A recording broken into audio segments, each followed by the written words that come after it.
15واں باب موسیٰ کا گیت۔ تب موسیٰ اور بنی اسرائیل نے خداوند کے لیے یہ گیت گایا اور یوں کہنے لگے، میں خداوند کی ثنا گاؤں گا، کیونکہ وہ جلال کے ساتھ فتح مند ہوا۔ اس نے گھوڑے کو سوار سمیت سمندر میں ڈال دیا۔ خداوند میرا زور اور راگ ہے، وہی میری نجات بھی ٹھہرا۔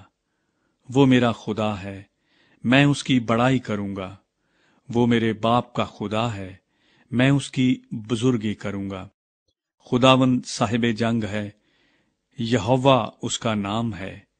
فرعون کے رتھوں اور لشکر کو اس نے سمندر میں ڈال دیا، اور اس کے چیدہ سردار بحر کلزم میں غرق ہوئے۔ گہرے پانی نے ان کو چھپا لیا، وہ پتھر کی مانند تہ میں چلے گئے۔ اے خداوند، تیرا دہنا ہاتھ قدرت کے سبب سے جلالی ہے۔ اے خداوند، تیرا دہنا ہاتھ دشمن کو چکنا چور کر دیتا ہے۔ تو اپنی عظمت کے زور سے اپنے مخالفوں کو تہو بالا کرتا ہے۔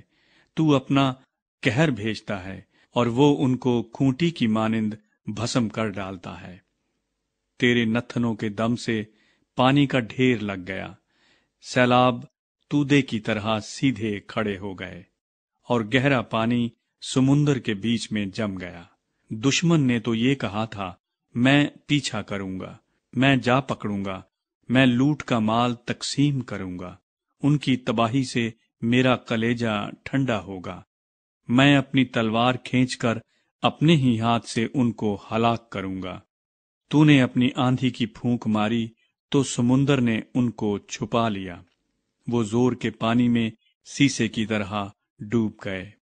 معبودوں میں اے خداوند تیری مانند کون ہے؟ کون ہے جو تیری مانند اپنے تقدس کے باعث جلالی اور اپنی مدح کے سبب سے روب والا اور صاحب کرامات ہے؟ تو نے اپنا دہنا ہاتھ بڑھایا تو زمین ان کو نگل گئی۔ اپنی رحمت سے تو نے ان لوگوں کی جن کو تو نے خلاصی بخشی رہنمائی کی، اور اپنے زور سے تو ان کو اپنے مقدس مکان کو لے چلا ہے۔ قومیں سن کر تھرا گئی ہیں، اور فلسطین کے باشندوں کی جان پر آ بنی ہے۔ ادوم کے رئیس حیران ہیں، مواب کے پہلوانوں کو کپ کپی لگ گئی ہے۔ کنعان کے سب باشندوں کے دل پگھلے جاتے ہیں، خوف و ہراس ان پر طاری ہے۔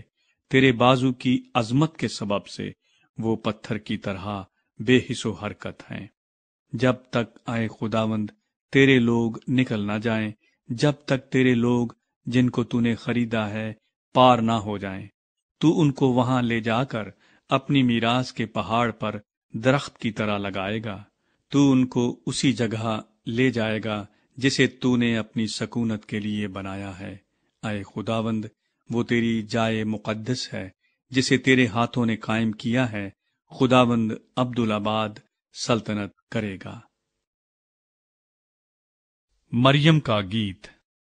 اس گیت کا سبب یہ تھا کہ فرعون کے سوار گھوڑوں اور رتھوں سمیت سمندر میں گئے، اور خداوند سمندر کے پانی کو ان پر لوٹا لایا، لیکن بنی اسرائیل سمندر کے بیچ میں سے خشک زمین پر چل کر نکل گئے۔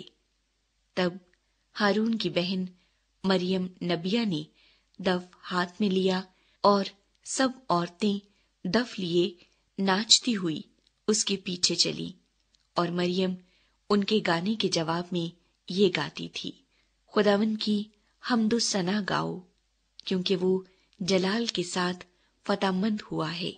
اس نے گھوڑے کو اس کے سوار سمیت سمندر میں ڈال دیا ہے۔ کڑوا پانی۔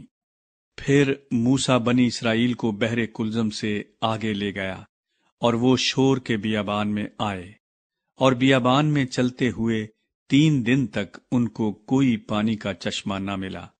اور جب وہ مارا میں آئے تو مارا کا پانی پی نہ سکے، کیونکہ وہ کڑوا تھا، اسی لیے اس جگہ کا نام مارا پڑ گیا۔ تب وہ لوگ موسیٰ پر بڑبڑا کر کہنے لگے کہ ہم کیا پئیں؟ اس نے خداوند سے فریاد کی۔ خداوند نے اسے ایک پیڑ دکھایا جسے جب اس نے پانی میں ڈالا تو پانی میٹھا ہو گیا۔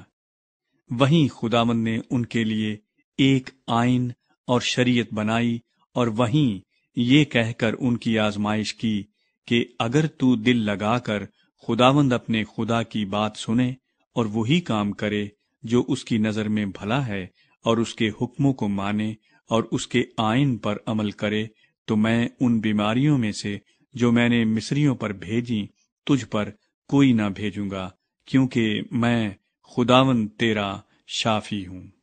پھر وہ ایلیم میں آئے جہاں پانی کے 12 چشمے اور کھجور کے 70 درخت تھے، اور وہیں پانی کے قریب انہوں نے اپنے ڈیرے لگائے۔